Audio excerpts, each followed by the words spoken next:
All right, Tim. So there's a lot of things that go on in the military. You've got stuff that there's crimes that aren't necessarily court-martialable crimes. Can you kind of go over what exactly is considered a crime for court-martial?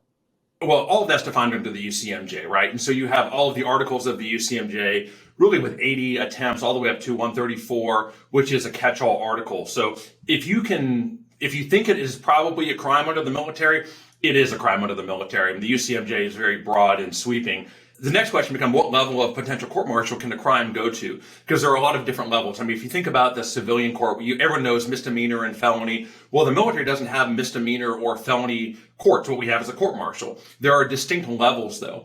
At the highest level is the general court-martial. That's where the majority of the cases go to, and that makes the majority of the cases we take on are at a general court-martial.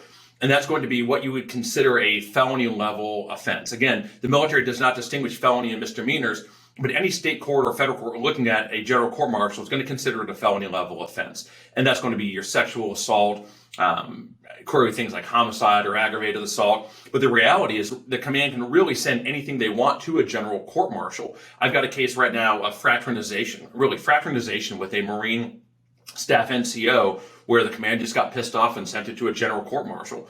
So any case really, in theory, can go to a general court martial.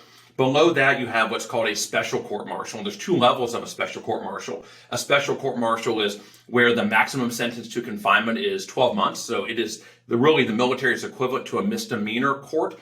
And the big difference, again, besides the confinement, is the makeup of the panel. In a general court martial, you have 8 panel members or 8 jurors, where in a special court martial, you have 4 now. So you're only going to have 4 people hearing your case. Below that, which is fairly new, the military now does bench trials, which is also a special court martial, but it's one that's not authorized to impose a bad conduct discharge. This is where you will go military judge alone, and they're not authorized to impose a bad conduct discharge or a punitive discharge against you. And the maximum confinement is 6 months in that particular case.